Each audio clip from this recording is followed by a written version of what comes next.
ത്രിമൂർത്തികളിലൊരാളായ ബ്രഹ്മാവിന്റെ തല കൊയ്യാൻ കാലഭൈരവൻ നിർബന്ധിതനായതെന്തിനാണ്? അഹങ്കാരത്തിന് കിട്ടിയ ആ വലിയ ശിക്ഷയുടെ കഥ നമുക്ക് നോക്കാം. പുരാണങ്ങളനുസരിച്ച് ഒരിക്കൽ ത്രിമൂർത്തികളിൽ ബ്രഹ്മാവ്, വിഷ്ണു, മഹേശ്വരൻ ആരാണ് ഏറ്റവും വലിയവൻ എന്നതിനെ ചൊല്ലി ദേവന്മാർക്കിടയിൽ ഒരു വലിയ തർക്കം നടന്നു. ഇതിനൊരു പരിഹാരം കണ്ടെത്താനായി എല്ലാവരും വേദങ്ങളോട് ഉപദേശം തേടി. പരമമായ സത്യവും പ്രപഞ്ചത്തിന്റെ അടിസ്ഥാനവും പരമശിവനാണെന്ന് വേദങ്ങൾ വ്യക്തമാക്കി.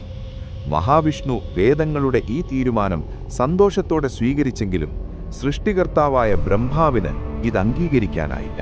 അഹങ്കാരം നിറഞ്ഞ ബ്രഹ്മാവ് തന്റെ അഞ്ചാമത്തെ തലയുപയോഗിച്ച് പരമശിവന്റെ രൂപത്തെയും അദ്ദേഹത്തിന്റെ അനുചരന്മാരെയും കഠിനമായി പരിഹസിക്കുകയും അപമാനിക്കുകയും ചെയ്തു. ബ്രഹ്മാവിന്റെ അഹങ്കാരവും പരിഹാസവും കേട്ട് പരമശിവൻ അത്യധികം കോപിതനായി. ആ മഹാകോപത്തിൽ തന്റെ മൂന്നാം കണ്ണിൽ നിന്നും അതിഭയങ്കരവും ഉഗ്രവുമായ ഒരു രൂപത്തെ ശിവൻ സൃഷ്ടിച്ചു. മരണത്തിന്റെയും സമയത്തിന്റെയും രാജാവായി അവതരിച്ച ഈ രൂപമാണ് കാലഭൈരവൻ. പരമശിവന്റെ ആജ്ഞപ്രകാരം കാലഭൈരവൻ ഒട്ടും വൈകാതെ തന്നെ അപമാനിച്ച ബ്രഹ്മാവിന്റെ അഞ്ചാമത്തെ തല വെട്ടിമാറ്റി. ഇതോടെ ബ്രഹ്മാവിന്റെ അഹങ്കാരം പൂർണ്ണമായും നശിച്ചു. ഒരു ദേവന്റെ തല വെട്ടിയതിനാൽ കാലഭൈരവന് ബ്രഹ്മഹത്യ എന്ന മഹാപാപം ഏൽക്കേണ്ടി വന്നു. ബ്രഹ്മാവിന്റെ അറ്റുപോയ തലയോട്ടി കാലഭൈരവന്റെ കയ്യിൽ ഒട്ടിപ്പിടിച്ചും, കൂടാതെ ആ പാപം ഒരു ഭീകരയായ സ്ത്രീരൂപത്തിൽ അദ്ദേഹത്തെ നിരന്തരം പിന്തുടരാനും തുടങ്ങി. ഈ മഹാപാപത്തിൽ നിന്ന് മുക്തി നേടാനായി 3 ലോകങ്ങളിലും ദണ്ഡപാണിയായി അലഞ്ഞുതിരിയാൻ പരമശിവൻ കാലഭൈരവനോട് നിർദ്ദേശിച്ചു. ഒരുപാട് പുണ്യസ്ഥലങ്ങളിൽ പോയിട്ടും അദ്ദേഹത്തിന് ശാന്തി ലഭിച്ചില്ല.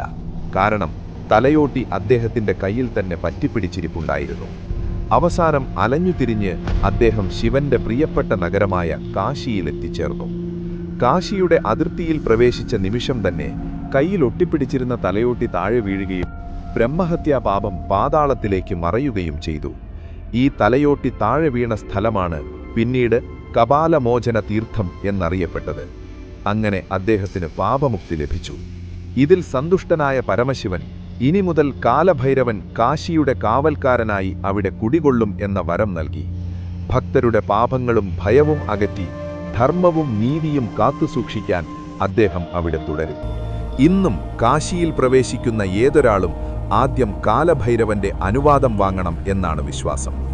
കാലഭൈരവനെ ആരാധിക്കുന്നതിലൂടെ ഒരു വ്യക്തി സമയത്തെക്കുറിച്ചുള്ള ഭയത്തിൽ നിന്ന് മുക്തനാകുന്നു.